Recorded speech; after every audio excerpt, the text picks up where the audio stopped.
Well, good morning, and welcome to thefoodwarrior.com. My name is David Michael Caloris, and I'm the Food Warrior. Well, have you ever wondered who in the heck is talking in your head? And not only that, who's listening? So there's two sides of the coin. The coin. Um, one is the uh, the physical you, the real you, and the other is the virtual you.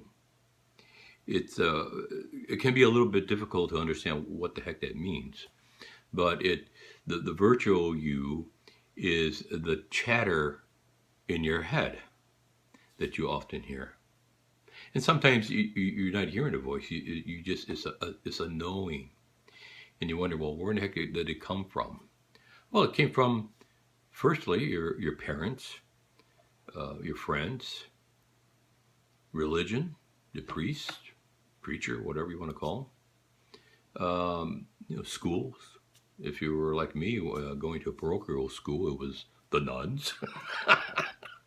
Boy, they mean.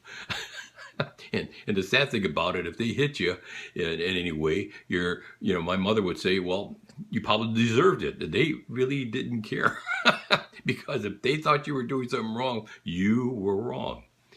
And it's a way of that's just the way it was. Of course, you can't get away with it any longer, but that's how it was. So, but that chatter continues on, and it doesn't matter how old you are.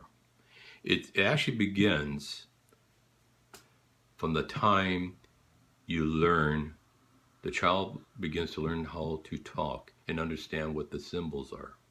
Symbols are words. Words are symbol. Same. We agreed upon that this is a chair, that's a window, this is a screen behind me. It was agreed upon. Therefore, that's what it is. And which I always questioned. Well, who in the heck decided that was a chair, that was a screen, that was a window? I mean, it could have been something else. But that's how it is with everything. Stereotyping, prejudice, bias. It all stems from you being taught, whether you want to believe it or not.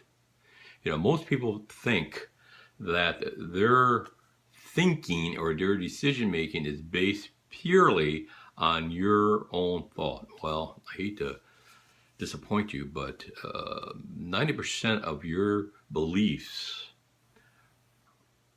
comes from your parents, the nuns, the priests, society, whatever. They're not even yours. So, as I mentioned yesterday about stories, people kidnap your story in order to control you and to guide you in how they want you to be. That's why most people are sheeps. Even your CEOs, even the most successful people in the world. There's still somebody up there higher than them telling them, this is what you're going to do. And if you want to keep your job, they do it.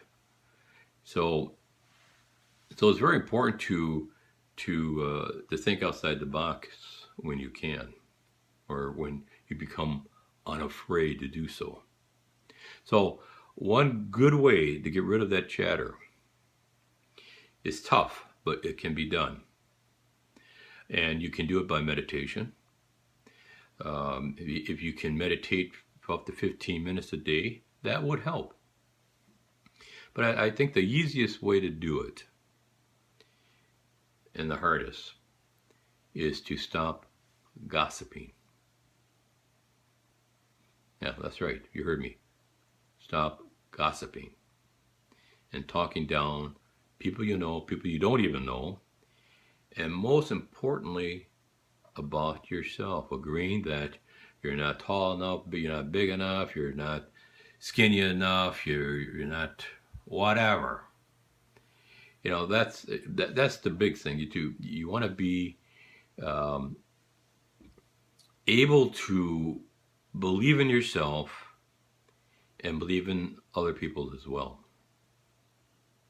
Now, that doesn't mean to say that you have to believe everything they tell you, because in most cases they're lying to you anyway, just as we lie to ourselves, whether you want to believe it or not. So you want to make sure that you keep a clear mind about everything and everyone, mostly about yourself, because we tend to beat ourselves up, which prevent us from going forward. Now, a lot of people think it's malarkey, but it's true. I have known people that I've been with and attempt to mentor and ask them, are they ready to step out of the fire? Are they ready to get out of their fears about themselves? And I tell you, from time to time, I've had a lot of people tell me, no, they're not ready. They rather suffer because that's what they've known for the most of their lives. Yeah. Now, you probably think I'm kidding. So, I wouldn't do that. Well, the chances are you would.